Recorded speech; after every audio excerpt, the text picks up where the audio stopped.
லதா வந்து ஸ்டெல்லா மெரிஸில் படிச்சுட்ருக்கு. இப்படி படிச்சுட்டு இருக்கிற பொழுது ரஜினி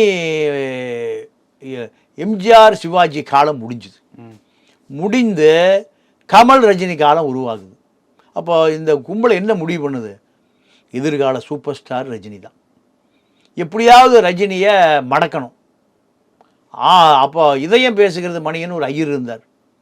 அந்த ஐயர் குடும்பம் எல்லாம் சேர்ந்து பெண் நிருபராக போய் யாரோட பழக விடுறாங்க? ரஜினியோடு.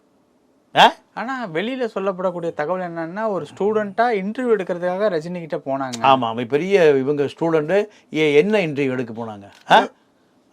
என்ன இன்டர்வியூ எடுத்துட்டாங்க.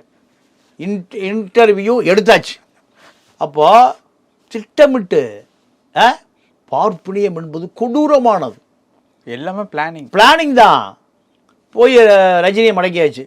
அவன் ரஜினி மராட்டி தலித். யாரு?